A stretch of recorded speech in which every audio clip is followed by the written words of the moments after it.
पहले जो आरोप लगाने वाला है, जिस व्यक्ति ने अपने आप को रोहित बाली कहता है, जिसने आरोप लगाया है, उसका अगर आप कर्म देखो, उसने क्या क्या कर्म किया है,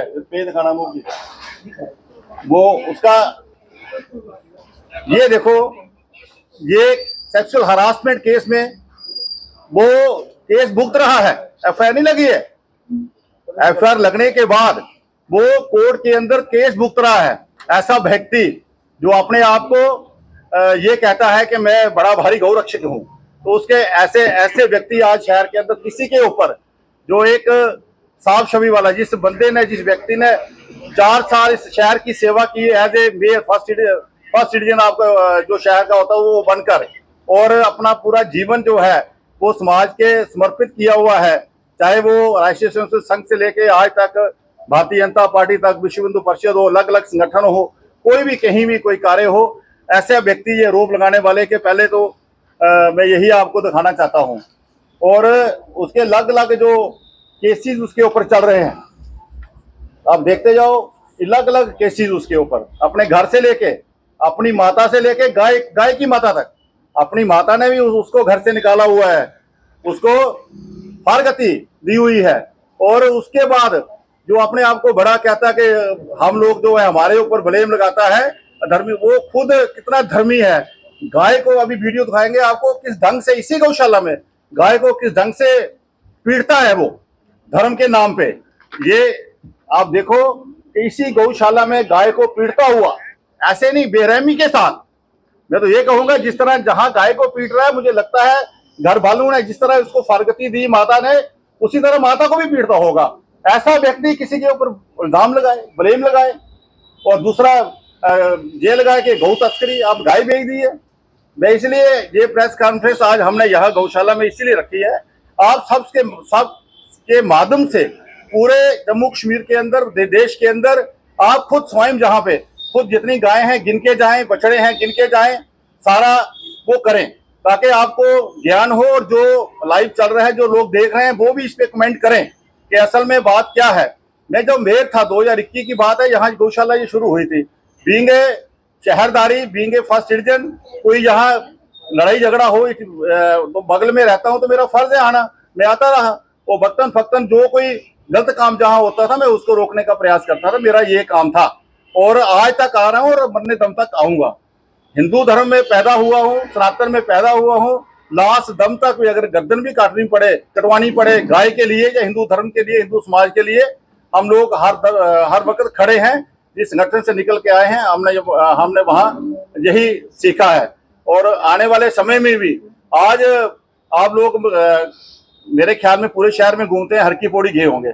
अभी पिछले साल हमने वहां भी एक हर की पौड़ी में भी गौशाला स्टार्ट की है, और वहां भी गाय हमने 11-12 गाय और ही आगे बढ़ रहे हैं। इसी तरह खून के अंदर आप में से गए होंगे, यहाँ हमारे राष्ट्रीय स्वयंसेवक संघ के खून में 150 कनाल में एक गौशाला, वहाँ जिस दिन उसका फाउंडेशन हुआ था उस दिन हम वहाँ ही थे। नकली मेरे उस दिन बिहार यूनिवर्सिटी, मियाँ बीबी ने वहाँ फाउंडेशन रखा था, वहाँ हम लोगों ने हवन यज्ञ करके उस गौशाला का शुरुआत किया, 150 कनाल में है। और मेरा बड़ा सौभाग्य है कि मैं जब अपने मन में सोचता था कभी प्रभु या ईश्वर या भगवान कृष्ण मुझे ताकत देंगे, मैं गौशाला बनवाऊंगा, लेकिन मुझे वो मौका मिला जब मैं इस शहर का मेयर था। तो 95 कनाल, 95 कनाल नगरोटा के अंदर, पंचग्राही के अंदर आप जाके देखें, तो 95 कनाल के अंदर एक कैटल पॉइंट गौशाला मैंने अपने टैनों में बनाने का प्रयास किया। वो ईश्वर ने मुझे मौका दिया। 5 करोड़ रुपया उसी वक्त म्युनिसिपल कॉर्पोरेशन की तरफ से। वहां पे कौन सी गाय रखते हैं जो पुलिस पकड़ती है, कोई नहीं उनको संभालता, जगह ही नहीं है। वो गाय या कोई आवारा गाय जो शहर में कैटल होती है, उनको वहां रखते हैं। अगर आप लोगों को मौका मिले कभी एक बार वहां भी जाके, हरकी पौड़ी में जाके, वहां भी आप एक बार विजिट करें। इधर अखनूर के पास गौशाला, मैं हजारों गौशाला मैं गिनवा सकता हूँ। पंचैरी के अंदर हम पिछले दिनों गए थे, मैं प्रभारी था उधमपुर का। पंचैरी में हमने एक गौशाला का फाउंडेशन रखा था, बुनियाद रखी थी। और उधमपुर के अंदर हर जगह मैं जहां जाऊंगा पहले गौशाला जाता हूँ, जहाँ कोई गौशाला है। इस किस्म का काम हम लोग, ये हमारे जीन्स में है, ब्लड में है। हम जिस धर्म में, सनातन धर्म में पैदा हुए हैं, हमसे पहली रोटी गाय की। मैं जब मेयर था, अपनी वार्ड में एक मैंने ऑटो लोड कैरियर स्टार्ट करवाया था, ई रिक्शा, जिसमें ये लिखा होता था पहली रोटी गाय की। घर घर वो जाता था, कारणवश को पीछे कोई एक्सीडेंट हो गया तो उसके कारण अभी वो दोबारा रिवाइव करेंगे, और पूरा प्रयास करते हैं। हर व्यक्ति को जिसके घर बैठते हैं उसको पहले यही बोलते हैं कि आप घर के कितने जीव हो, अगर 5 है तो 5 रोटी। अगर मेरे घर के 5 जीव हैं, हम सुबह 5 रोटी पहले गाय की निकाल के उनके ऊपर जो भी गुड़ लगा के हम पूरा प्रयास करते हैं कि वो गाय के तक पहुंचे। ऐसी हमारी धारणा है और हर कोई यही बात बोलते हैं। अगला हमने ये प्रोग्राम बनाया है कि हर मंदिर के साथ एक गाय हो। छोटा मंदिर है एक गाय हो, बड़ा मंदिर है जगह ज्यादा है तो ज्यादा गाय हो।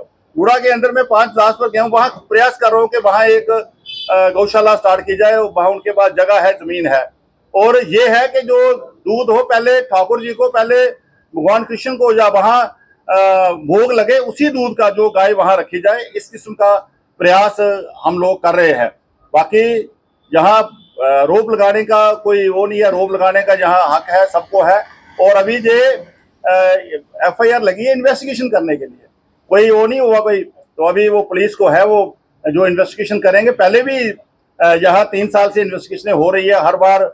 और ये कमेटी जो है, आपके जानकारी में बता दूं, DC साहब ने एक कमेटी बनाई थी और उस कमेटी में मेन तहसीलदार साहब उसके चेयरमैन है, उसके साथ म्युनिसिपल कॉर्पोरेशन है जो MPO है डॉक्टर हमारा वेटनरी डॉक्टर वो है, SHO साहब बख्शीनगर के वो उसके मेंबर हैं, चीफ हस्बेंड्री का एक व्यक्ति वो मेंबर है। और ये मिला के ये कमेटी इसको मॉनिटर करती है, वो ये देखती है और उनका ही काम है। और जो भी यहाँ पे हिसाब किताब है, नायब तहसीलदार जो बीती सिंह जी हैं या हमारे परमदीप जी हैं, वो सारा आके वक्तन चेक करते हैं, सारा उसको देखते रहते हैं। सारा काम उनके जेरे साया होता है। अगर आपने कभी कोई बात करनी हो, इन 4-5 लोगों से भी आप कर सकते हैं। उसके साथ हमारी एक कमेटी उन्होंने इस कमेटी के साथ एक कमेटी सिविलियन की जोड़ी थी, उसमें हम 3 कॉर्पोरेटर थे। उसमें मैं था, चंद्रमोहन गुप्ता, सुरेंद्र चौधरी जी मेरे साथ बैठते हैं, वार्ड नंबर 29 के, मैं 33 का था corporator. Rajendra Singh ji ward number 39 के कॉर्पोरेटर। यहाँ से 3 जे हम इलेक्टेड लोग थे। बाकी जो यहाँ सेवा करते थे उनमें ये हमारे 2 जो आपके सामने बैठे हैं, इनको भी दायित्व दिया गया था, सारा पुजारी का सारा देखना, गौरक्षा सारा ध्यान रखना, ये यहाँ ही रहते हैं। और भी संजय जी हैं जो मेंबर, जिन 9-10 मेंबरों के ऊपर उन्होंने आरोप लगाए हैं, ये करके वो करके, जो ये संजय जी है, रविंदर जी है, वरिंदर जी है, जो रविंदर जी है, जो यहाँ वो सब यहाँ है। और जो एक इसने वाली ने ट्रस्ट बना दिया, ट्रस्ट मेरा तेरा, कोई तेरे बाप का ट्रस्ट कैसे हो गया? ये गवर्नमेंट की जमीन है, सरकार की जमीन है, इरिगेशन की जमीन है, तो कौन है ट्रस्ट बनाने वाला? ट्रस्ट में है कौन? एक उसका फादर इन लॉ राजेंद्र, एक उसकी घरवाली, एक उसका कोई और बंदा, 4 बंदे वो मेरा ट्रस्ट, 9 बंदे यहाँ बाकी वाले जो काम कर रहे हैं, सेवा कर रहे हैं, गौशाला चला रहे हैं। दुनिया यहाँ आ रही है सुबह शाम दोपहर, आप किसी से भी जाके। मैं आज एक व्यक्ति आया सुबह सुबह, मुझे कहना मैंने गौशाला जाना है, वो सेब डालने हैं, तो वो कहला ये तो बड़ा अच्छा, बिल्कुल रोड पे गौशाला है। तो मैंने पहले भी जिक्र किया कि हमारे धर्म में कभी भी कोई हमारे घर से कुछ चला जाता है, विछड़ जाता है, तो नियत है, एक होता है नीति देनी, क्या देनी, रोज की रोटी, गाय नहीं मिलती। तो इतने लोग कहते हैं कि ये जो यहाँ गौशाला बन गई, नहीं तो हम फले जाओ या कहीं जाओ जगह, तो उस किस्म का पूरी दुनिया खुश है, गौशाला बन गई है। और गाय ने खुद ही यहाँ इतना अच्छा मंदिर, ये इतना प्यारा मंदिर हरि गोविंद का बन गया। जब वो शाम को आरती होती है, कुछ होती है, मैं हैरान होता हूँ कि 100-150 लोग जहाँ होते हैं, वो कोई फंक्शन होता है, जन्माष्टमी होती है, वो होती है, तरह तरह के लोग आते हैं। तो रोहित बाली का कहना है कि प्रोग्राम कर रहे हैं, भैया प्रोग्राम सनातन के प्रोग्राम होंगे, जहाँ स्थान होगा, जहाँ मंदिर होगा, वहाँ लोग आएंगे, लोग भी आएंगे, प्रोग्राम में होंगे, दिवाली का भी होगा, बैसाखी का भी होगा, जन्माष्टमी का होगा, अलग अलग, अभी गणेश पूजा है, कुछ भी हर किसी का प्रोग्राम होगा। इसलिए मैं आपके सामने ये थोड़ा ही बहुत व्याख्या, बाकी आप सब मुझे जानते हैं, जो मैंने काम किया है, जो मैं काम कर रहा हूँ, जो आगे भी काम करूंगा सनातन के लिए ही। और आरोप प्रतिरोप तो लगते रहते हैं। अब आपने कोई प्रश्न पूछना हो, आप प्रश्न पूछ सकते हैं।